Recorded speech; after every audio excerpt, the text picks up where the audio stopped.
Olá pessoal, hoje iremos dar continuidade às organizações na era industrial clássica, analisando o teórico Henri Fayol. Relembrando que o foco da teoria clássica era de aumentar a eficiência da empresa através de sua organização e da aplicação de princípios gerais da administração em bases científicas.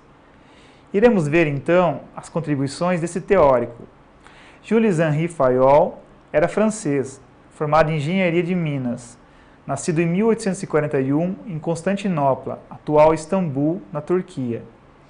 Quando tinha 19 anos, Fayol entrou em uma empresa metalúrgica e carbonífera que se encontrava à beira da falência e, após assumir um cargo de direção, conseguiu recuperar a situação financeira e levá-la a um novo patamar. Foi dos primeiros a analisar a natureza da atividade empresarial e a definir as principais atividades do gestor, planejamento, examinar o futuro e traçar um plano de ação a médio e longo prazo. Organização, montar uma estrutura humana e material para realizar o empreendimento. Comando, manter o pessoal em atividade em toda a empresa. Coordenação, reunir, unificar e harmonizar toda a atividade e esforço. E por último, controle, cuidar para que tudo se realize de acordo com os planos e as ordens. Henri Fayol preocupou-se muito com a função administrativa da direção, pois acreditava que a habilidade administrativa era a mais importante que se requeria da direção da empresa. Segundo ele, um líder que seja um bom administrador, mas tecnicamente medíocre, é geralmente muito mais útil à empresa do que se ele fosse um técnico brilhante, porém um administrador medíocre. Concluiu ainda que é possível ensinar a administração. Fica evidente, então, seu foco no administrador, enquanto que Taylor dava enfoque ao operário. Fayol completa sua teoria com a proposição de 14 princípios que devem ser seguidos para que a administração seja eficaz. São eles: divisão do trabalho. Deve haver uma designação de tarefas específicas para cada pessoa, resultando na especialização das funções e separação dos poderes. Autoridade e responsabilidade. A primeira é o direito de mandar e o poder de fazer se obedecer. A segunda, a sanção, recompensa ou penalidade, que acompanha o exercício do poder.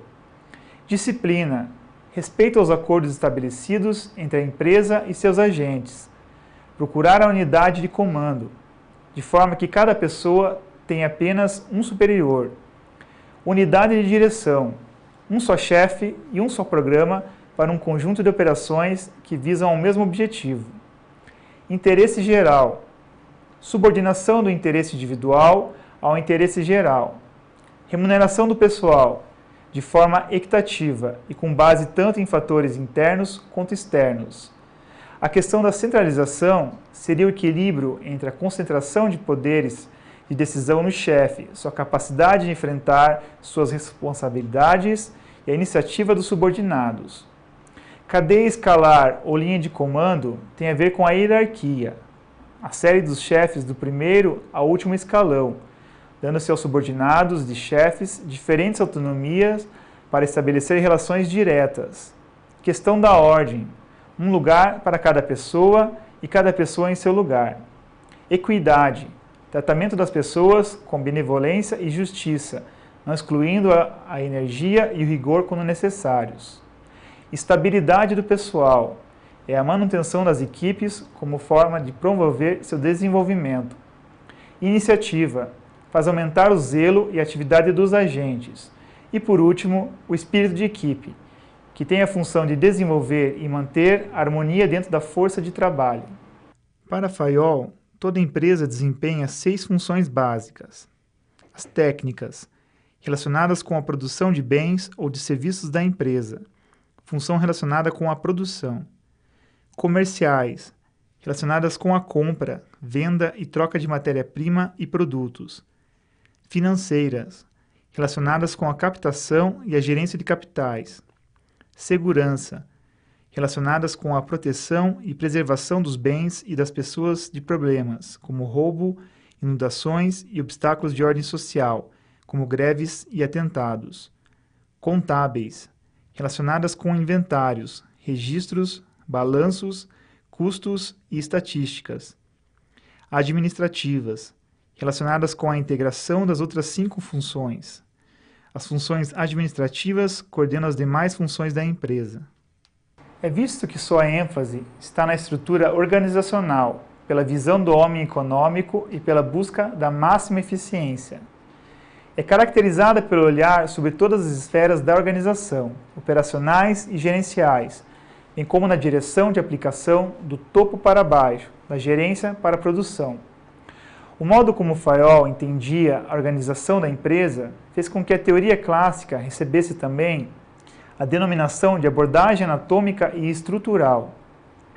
Apesar de todo o seu êxito, só foi conhecido fora da França 25 anos após sua morte, quando sua obra mais importante, Administração Industrial e Geral, de 1916, foi traduzida para o inglês. Apesar de toda a sua contribuição para os processos da administração, as críticas para com ele não foram poucas. Entre elas, podemos citar a pouca originalidade dos seus princípios gerais da administração e a concepção da organização com ênfase exagerada na estrutura. Muitos apontam a sua insistência na utilização da unidade de comando, assim como a questão do foco na centralização da autoridade, denotando a influência das antigas concepções militares e eclesiásticas. Outra questão criticada era a sua obsessão pelo comando, tendo como ótica a visão da empresa a partir da gerência administrativa. Fayol limitou muito seus estudos na unidade do comando, autoridade e na responsabilidade, concebendo a empresa como um sistema fechado e não aberta como atualmente. Alguns apontaram o fato da administração científica ter sido taxada de tendenciosa, desenvolvendo princípios que buscavam explorar os trabalhadores. Por fim, a inexistência de fundamentação científica das concepções, pois não existe fundamentação experimental dos métodos e técnicas estudados por Fayol. Os princípios que este apresenta carecem de uma efetiva investigação, não resistindo, por exemplo, ao teste de aplicação prática. De certa forma, Fayol acabou realizando uma abordagem simplificadora da organização formal, pois não leva em conta os aspectos da dinâmica organizacional e ambiental. A abordagem anatômica está centrada na estrutura, uma abordagem típica da teoria da máquina, em que a organização era vista como um sistema mecânico e o modelo administrativo era fracionado. A organização é vista como um sistema fechado, sem interfaces com o ambiente externo direto e indireto. Depois de Fayol, muitos autores passam a refletir, pesquisar e escrever sobre o processo de administração e o papel dos gerentes. São exemplos Gulick e Urbeck, que publicaram uma coletânea da qual Gulick apresentou sua versão das funções do gerente, ampliando a ideia de Fayol: planejamento, organização, pessoas, direção, coordenação, informação e controle, e orçamentação. Newman, da Universidade de Colômbia, publicou o livro Ação Administrativa, no qual definiu a administração como a orientação, liderança e controle do esforço de um grupo de indivíduos para a realização de algum objetivo comum. Em 1954, a Força Aérea dos Estados Unidos publicou um manual com o título de Processo Administrativo. Nesse manual foram propostas 5 funções administrativas: planejamento, organização, coordenação, direção e controle. Outras teorias que surgiram na sequência buscaram reformar alguns dos pressupostos criados por Fayol. Podemos citar o exemplo da teoria da burocracia, que tem como expoente o sociólogo alemão Max Weber. Grande parte do seu trabalho como pensador e estudioso foi reservado para o chamado processo de racionalização e desencantamento que provém da sociedade moderna e capitalista. A presença do pensamento de Weber nos estudos organizacionais através do método compreensivo e da análise da realidade a partir de tipos de ideais, proporcionou uma contribuição substancial para os pensamentos administrativos e sociológicos. Muitos desses conceitos permanecem até hoje. Weber definiu a burocracia como um conceito de organização em que é possível formular um sistema de regras e papéis, sistema social racional, a serem executados pelos indivíduos após a definição dos objetivos e atividades com o propósito de garantir a máxima eficiência da organização. Weber distingue 3 características da emergência da forma burocrática, altamente racional, permite previsões e é eficiente. Thomas Merton é outro teórico da burocracia e prioriza a estrutura burocrática analisando os efeitos da burocracia nas organizações. Enquanto Weber foca sua atenção na função, Merton se preocupa com a burocracia na estrutura das organizações. Outra abordagem foi a teoria das relações humanas e o fator humano nas organizações. A abordagem humanística dentro da teoria administrativa ocorre com o aparecimento da teoria das relações humanas nos Estados Unidos no final da década de 20. A teoria das relações humanas nasceu da necessidade de se corrigir a mecanização que exigia do homem dentro das linhas de produção, tão apregoada por Taylor e Henry Ford. Eles exigiam a aplicação de métodos rigorosos, científicos e precisos. Os empregados deveriam obedecer criteriosamente às normas e submeter-se a elas. As principais origens da teoria das relações humanas são as seguintes: a necessidade de se humanizar e democratizar a administração, libertando-a dos conceitos rígidos e mecanicistas da teoria clássica e adequando-a aos novos padrões de vida do povo americano.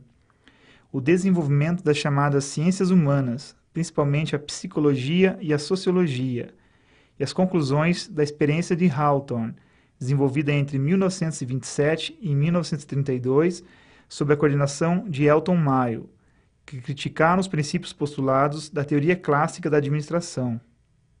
A experiência de Hawthorne, que foi constituída de 4 fases de pesquisa envolvendo grupo experimental, de controle, observações, entrevistas, entre outras análises, proporcionou os princípios básicos da escola das relações humanas, e daí a importância dela como um benefício produtivo grupal.